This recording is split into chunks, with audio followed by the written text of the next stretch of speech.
Hi, we are DIY Doctor and this is one of our workshops, but it gives me the opportunity to talk about the Master XL6 infrared heater.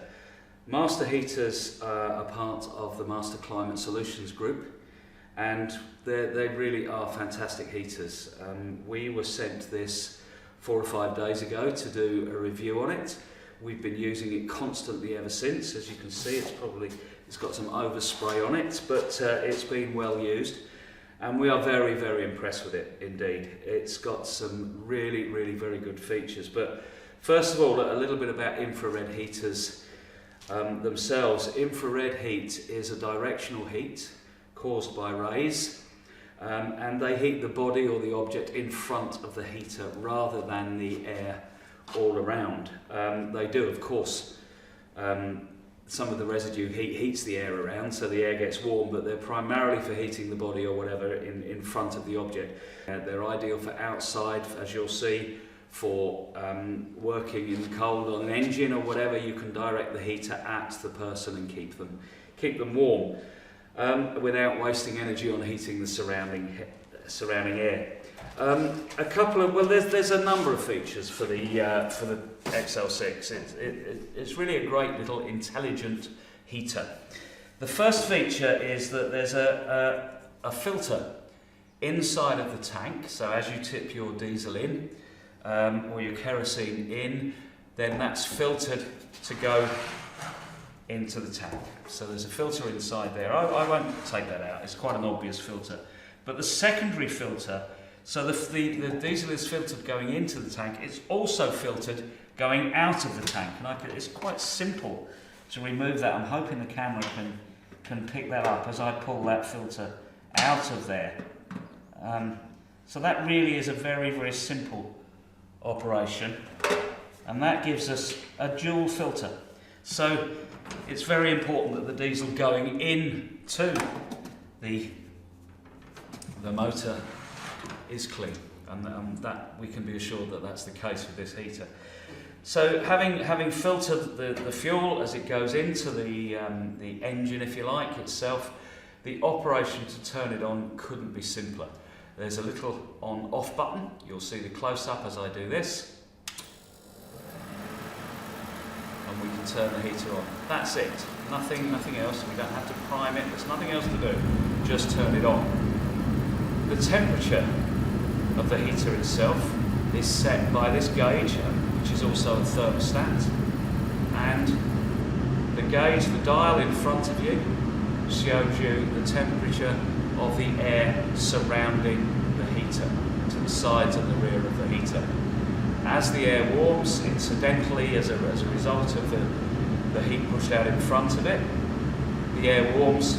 When the air temperature outside of the heater matches the air temperature in front of the heater, that will cut itself out. It's done its job. That's a simple operation, and that's quite a sensitive tuning mechanism there.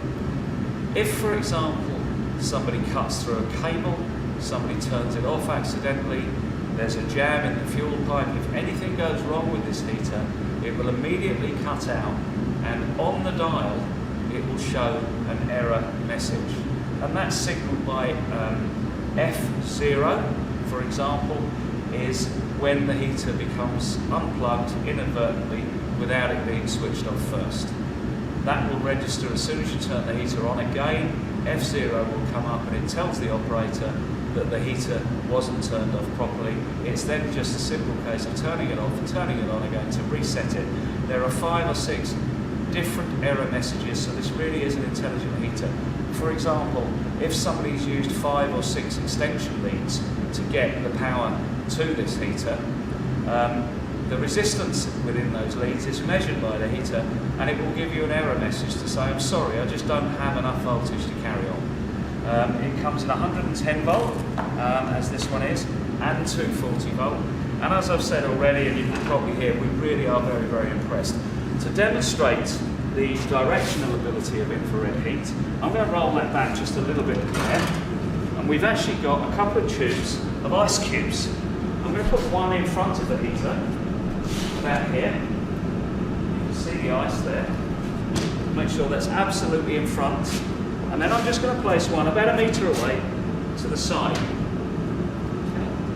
Now we're going to be able to see during the course of this video, or certainly at the end of it, that this one's going to melt and this one isn't. That's the beauty of having directional heat. We're not wasting it on all the surrounding area. In a big workshop like that with a leaking roof, the heat's going straight to where it's needed.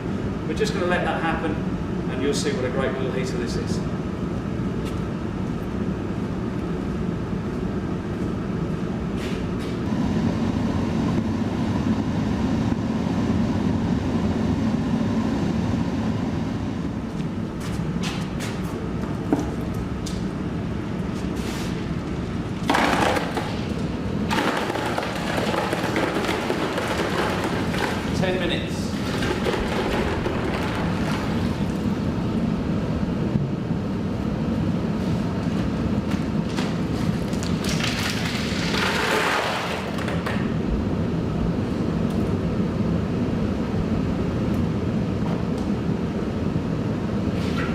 That's how directional the XL6 is, an incredible heater. And you'll notice that when we switch off the device, the motor still runs for 3 minutes to cool down the combustion chamber so that everything is safe to put away.